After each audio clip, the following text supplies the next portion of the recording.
अस्सलाम वालेकुम वरहमतुल्लाहि वबरकातुहू। कैसे हैं? टिक टॉक हैं, हैरियत से हैं। हमने लास्ट क्लास में डिस्कस किया था electrolytes, conductor, insulators and non electrolytes, लेकिन वीडियो को लेंथी होने की वजह से हमने नहीं डिस्कस किया टाइप्स ऑफ इलेक्ट्रोलाइट्स। और आज के लेक्चर में हम डिस्कस करेंगे टाइप्स ऑफ इलेक्ट्रोलाइट्स। याद रखें स्टूडेंट्स कि there are two type of electrolytes. One is called strong electrolyte while second one is called weak electrolytes. इन दोनों के दरमियान जो डिफरेंसेस हैं वो मैंने लिख चुके हैं ताकि कम से कम टाइम में ये डिफरेंसेस मैं आप लोग के साथ शेयर कर सकूं। इलेक्ट्रोलाइट्स हमने डिफाइन किया था कि electrolytes are those substances which conduct electricity in liquid state are in solution state। यानी वो सब्सटेंस के जिसके ऊपर सोल्यूशन स्टेट में या लिक्विड स्टेट में, मोल्टन स्टेट में बिजली पास हो सकती है, उस सब्सटेंसेस को हम केमिस्ट्री में कहते हैं इलेक्ट्रोलाइट्स। इसका दूसरा डिफिनीशन ये किया था कि वो सब्सटेंसेस जो आयोनाइज्ड होते हैं किसी एक्वियस सॉल्यूशन के अंदर, उस सब्सटेंसेस को हम क्या कहते हैं? इलेक्ट्रोलाइट्स। और ये इलेक्ट्रोलाइट्स दो किस्म के हैं, एक को हम स्ट्रॉन्ग इलेक्ट्रोलाइट कहते हैं, दूसरे को हम वीक इलेक्ट्रोलाइट कहते हैं। स्ट्रॉन्ग इलेक्ट्रोलाइट ये वो इलेक्ट्रोलाइट्स होते हैं जो कंप्लीटली आयोनाइज होते हैं एक्वियस सॉल्यूशन के अंदर, यानी those electrolytes which completely dissociate into ions in solution are called strong electrolytes।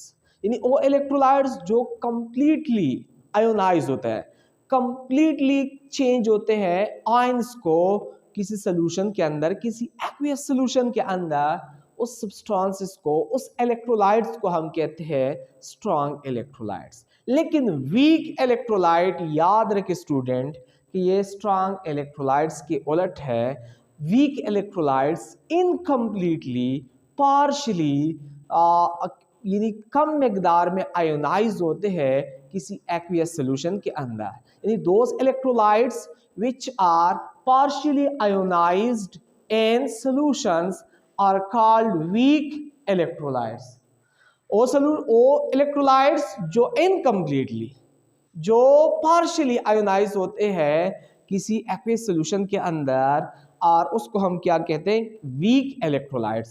पहली डिफरेंस की तरफ देखें, strong electrolyte completely ionizes and to ions in aqueous solutions. यानी जो स्ट्रॉन्ग इलेक्ट्रोलाइट्स है वो जब हम किसी वाटर के अंदर डालें तो टोटली डिसोसिएट होता है, टोटली ये आयोनाइज होते हैं, टोटली ये स्प्लिट अप हो जाते हैं, आयंस को कंप्लीटली कन्वर्ट होते हैं, टोटली ये सब्सटेंस चेंज होता है आयंस को। और वीक इलेक्ट्रोलाइट पार्शियली आयोनाइजेस इन एक्वियस सॉल्यूशन। याद रखें कि वीक इलेक्ट्रोलाइट जो है पार्शियली मीन इनकम्प्लीटली, यानी थोड़ा सा। ये इलेक्ट्रोलाइट्स, इसकी जितनी मकदार जब हम पानी में डालें तो उसकी टोटल मकदार, total amount, total concentration change ions को नहीं चेंज होता है, बल्कि उसकी थोड़ा सा मकदार चेंज होते हैं आयंस को। उसकी थोड़ा सा मकदार, थोड़ी सी कंसंट्रेशन उसकी कन्वर्ट होती है आयंस को। यानी वीक इलेक्ट्रोलाइट पार्शियली आयोनाइजेस की जगह आप डिसोसिएट्स भी लगा सकते हैं, स्प्लिटिंग भी लगा सकते हैं कि weak electrolytes partially dissociate into ions in aqueous solution. यानी वाटर का जो सॉल्यूशन होता है उसमें ये इनकम्प्लीटली, पार्शियली आयोनाइज होते हैं। इसका दूसरा difference, form solution that are good conductor of electricity. Strong electrolytes का जो सॉल्यूशंस होता है वो गुड कंडक्टर ऑफ हीट, वो गुड कंडक्टर ऑफ इलेक्ट्रिसिटी होता है। यानी जब हम किसी वाटर में स्ट्रॉन्ग इलेक्ट्रोलाइट डिसॉल्व करें तो ये सॉल्यूशन जब बन जाता है इसको हम कहते हैं इलेक्ट्रोलाइटिक सॉल्यूशंस। और ये इलेक्ट्रोलाइटिक सॉल्यूशन स्ट्रॉन्ग इलेक्ट्रोलाइट्स का ये गुड कंडक्टर होता है, यानी इसके ऊपर बहुत इजीली और लार्ज मकदार में करंट इलेक्ट्रिसिटी पास हो सकती है। याद रखें कि स्ट्रॉन्ग इलेक्ट्रोलाइट एक तो कंप्लीटली आयोनाइज होता है, दूसरी बात कि स्ट्रॉन्ग इलेक्ट्रोलाइट, ये स्ट्रॉन्ग इलेक्ट्रोलाइट की जो एक्वियस सॉल्यूशन होता है वो गुड कंडक्टर ऑफ इलेक्ट्रिसिटी होता है। ये इसकी solution form solution that are better that are poor conductor of electricity, यानी जब हम किसी वाटर में वीक इलेक्ट्रोलाइट डिसॉल्व करें तो उससे जो सॉल्यूशन बन जाता है उसको हम कहते हैं कि ये भी इलेक्ट्रोलाइटिक सॉल्यूशन है। लेकिन वीक इलेक्ट्रोलाइट्स वाला जो इलेक्ट्रोलाइटिक सॉल्यूशन होता है वो पुअर कंडक्टर होता है, उसके ऊपर इजीली बिजली पास नहीं हो सकती है। वीक इलेक्ट्रोलाइट्स का एक्वियस सॉल्यूशन, इलेक्ट्रोलाइटिक सॉल्यूशंस, ये पुअर कंडक्टर होता है इलेक्ट्रिसिटी का, और स्ट्रॉन्ग इलेक्ट्रोलाइट का ये गुड कंडक्टर होता है। तीसरा डिफरेंस मैंने लिखा है strong electrolyte have large effect on freezing and boiling point of their solution, यानी वो टेम्परेचर कि जिस टेम्परेचर पे एक लिक्विड कन्वर्ट होता है सॉलिड को, उसको हम कहते हैं फ्रीजिंग पॉइंट। वो टेम्परेचर कि जिस पे एटमॉस्फेरिक प्रेशर और लिक्विड का वेपर प्रेशर बराबर होते हैं उसको हम कहते हैं बॉइलिंग पॉइंट। और याद रखिए कि जब हम किसी वाटर में स्ट्रॉन्ग इलेक्ट्रोलाइट डिसॉल्व करें तो स्ट्रॉन्ग इलेक्ट्रोलाइट से इसी वाटर का बॉइलिंग पॉइंट पे बहुत बड़े पैमाने पे असर पड़ जाती है, यानी इसकी बॉइलिंग पॉइंट, इस लिक्विड की, इस वाटर की बॉइलिंग पॉइंट, फ्रीजिंग पॉइंट्स ये अफेक्टेड होता है। और किससे? स्ट्रॉन्ग इलेक्ट्रोलाइट की डिसोल्यूशन से। स्ट्रॉन्ग इलेक्ट्रोलाइट की डिसोल्यूशन की वजह से बॉइलिंग पॉइंट, फ्रीजिंग पॉइंट, ये लिक्विड का इफेक्ट होता है बड़े पैमाने पे। लेकिन give small less effect on freezing and boiling point of their solution. जब हम वाटर में वीक इलेक्ट्रोलाइट डिसॉल्व करें तो थोड़ा सा इफेक्टेड होता है boiling point, freezing point of water का बॉइलिंग पॉइंट, फ्रीजिंग पॉइंट, इसके ऊपर थोड़ा सा इफेक्ट आ जाता है। और किस चीज का? वीक इलेक्ट्रोलाइट्स का। इसमें बड़े पैमाने पे इफेक्टेड आ सकता है और इसमें छोटे पैमाने पे। तीसरा आगे difference, give large concentration of ions in solutions. जब हम किसी वाटर में स्ट्रॉन्ग इलेक्ट्रोलाइट डिसॉल्व करें तो आयंस लार्ज मकदार में हमें देते हैं, यानी लार्ज मकदार में स्ट्रॉन्ग इलेक्ट्रोलाइट आयंस की कंसंट्रेशन हमें देते हैं, क्योंकि वो टोटली आयोनाइज होते हैं। टोटली आयोनाइजेशन की वजह से स्ट्रॉन्ग इलेक्ट्रोलाइट्स ये बड़े पैमाने पे लार्ज अमाउंट में, लार्ज कंसंट्रेशन में आयंस हमें देते हैं। लेकिन ये तो पार्शियली आयोनाइज होते हैं, ये तो इनकम्प्लीटली आयोनाइज होते हैं। ये स्मॉल अमाउंट में थोड़ा सा कंसंट्रेशन, थोड़े से आयंस देते हैं सॉल्यूशंस में, क्योंकि ये इनकम्प्लीटली आयोनाइज होते हैं। आगे डिफरेंस, लास्ट डिफरेंस मैंने लिखा है completely ionise, no equilibrium achieved. Strong electrolytes जो है ये कंप्लीटली आयोनाइज होता है और इसके यहाँ सॉल्यूशन के अंदर ये इसकी आयंस में इक्विलिब्रियम रिसीव नहीं होता है, यानी no receive, no achieve equilibrium of strong electrolytes ions in solutions because they are totally convert into ions, no left unionized particles, no left unionized substances in solution, but totally convert into ions and solutions। याद रखिए important point है यहाँ equilibrium देके मैंने NaCl को water में dissolve किया और जितना NaCl मैंने वाटर में डिसॉल्व किया NaCl के सारे पार्टिकल्स, सारे फार्मूला यूनिट्स टोटली चेंज हो जाते हैं, आयंस को टोटली चेंज हो जाते हैं आयंस को, और ये टोटली यहाँ कन्वर्ट हुए हैं इस आयंस को। लेकिन आयंस और अनआयोनाइज्ड साल्ट के दरमियान यहाँ इक्विलिब्रियम रिसीव नहीं हो सकता है, क्योंकि ये इनिशियल टोटली यहाँ डिजॉल्व हुई है वाटर के अंदर, ये इनिशियल टोटली कन्वर्ट हुई है आयंस को इस वाटर के अंदर। लेकिन यहाँ attain receive equilibrium between ions and unionised particles substance. याद रखें, देखें, ये पहले भी बताया, अभी पहले भी बताया कि वीक इलेक्ट्रोलाइट्स का पूरा अमाउंट, जितना अमाउंट हम किसी वाटर के अंदर डालें और टोटल अमाउंट अनआयोनाइज्ड होता है, यानी टोटल जितना अमाउंट हम वाटर में डालें वो पूरा का पूरा अमाउंट आयोनाइज्ड नहीं हो सकता है, इसका थोड़ा सा मकदार आयोनाइज हो सकता है।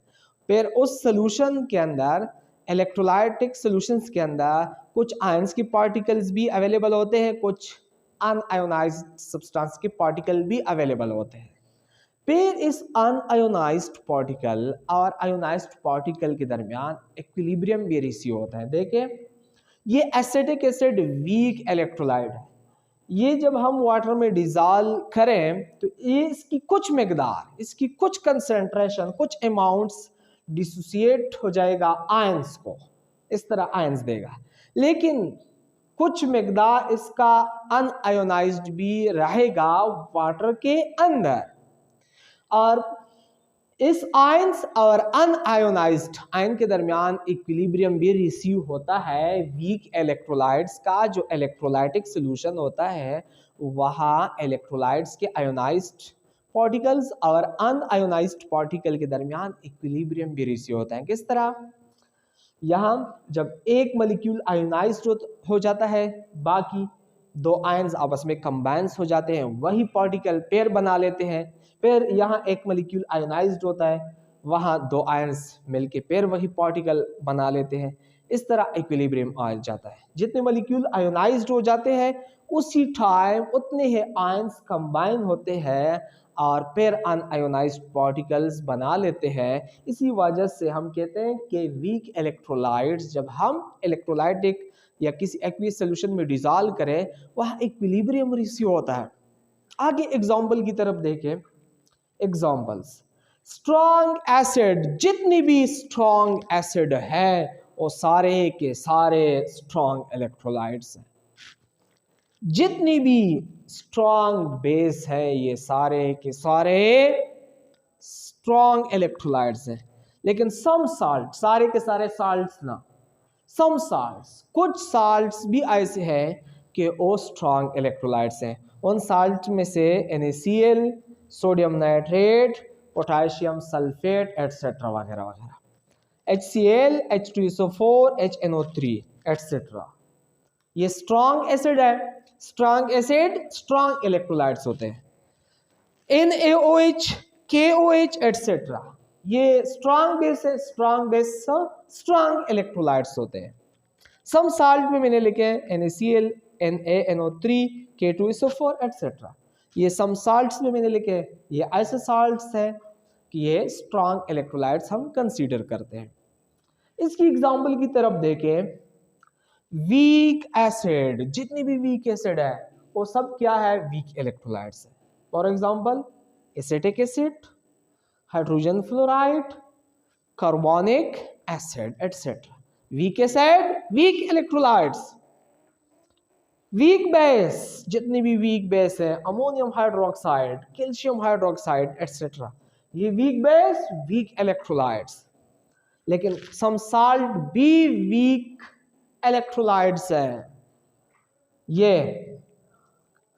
ये साल्ट जो मैंने लिखा है CH3 है, ये CH3 COONH4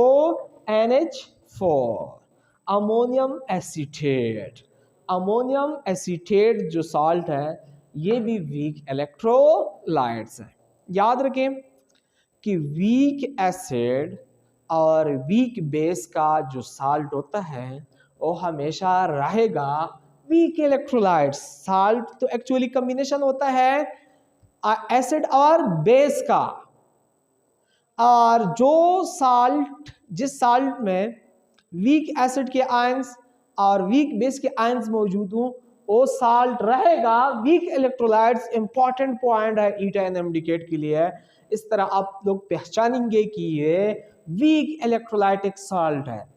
और स्ट्रॉन्ग इलेक्ट्रोलाइटिक साल्ट आप किस तरह पहचानेंगे कि वीक स्ट्रॉन्ग एसिड और स्ट्रॉन्ग बेस का जो साल्ट होता है वो हमेशा रहेगा स्ट्रॉन्ग इलेक्ट्रोलाइट्स। इस तरह आप लोग एमसीक्यूज में पहचानेंगे कि ये वीक इलेक्ट्रोलाइट्स हैं या स्ट्रॉन्ग इलेक्ट्रोलाइट्स हैं। इस कंसेप्ट के थ्रू, इस टेक्निक्स के थ्रू हम पहचान सकते हैं, आइडेंटिफाई कर सकते हैं साल्ट में कि ये साल्ट वीक है या ये स्ट्रॉन्ग एसिड है। इस तरह एमसीक्यूज भी आ सकते हैं कि वीक एसिड क्या होते हैं, स्ट्रॉन्ग इलेक्ट्रोलाइट होता है या वीक इलेक्ट्रोलाइट होता है, या स्ट्रॉन्ग बेस वीक इलेक्ट्रोलाइट्स होता है या स्ट्रॉन्ग इलेक्ट्रोलाइट्स होता है। इस तरह भी आ सकते हैं कि स्ट्रॉन्ग इलेक्ट्रोलाइट्स में या वीक इलेक्ट्रोलाइट्स में। Which type of electrolytes receive equilibrium. Important MCQs है, इंपॉर्टेंट एमसीक्यूज है। Which type of electrolytes receive equilibrium. याद रखे कि इक्विलिब्रियम वीक इलेक्ट्रोलाइट्स में अटेन होता है, रिसीव होता है। इस तरह एमसीक्यूज भी आ सकता है कि which type of electrolytes partially incompletely ionized in water। याद रखें कि ये तो weak electrolytes है। which type of electrolytes completely ionized in water, strong electrolyte। इस किस्म का MCQs भी आ सकता है। इस तरह भी MCQs भी आ सकता है कि which type of electrolytes have large effect on freezing and boiling point of solutions। याद रखें कि large effect, बड़ा इफेक्ट किसका होता है सोल्यूशन की बॉइलिंग मेल्टिंग पॉइंट के ऊपर, सोल्यूशन की मेल्टिंग फ्रीजिंग पॉइंट के ऊपर, स्ट्रॉन्ग इलेक्ट्रोलाइट का। इस किस्म का एमसीक्यूज आ सकता है ये इस टॉपिक से। इंशाल्लाह नेक्स्ट क्लास में हम इलेक्ट्रोलिसिस डिस्कस करेंगे और साथ साथ इलेक्ट्रोड्स को भी डिस्कस करेंगे। Thank you so much.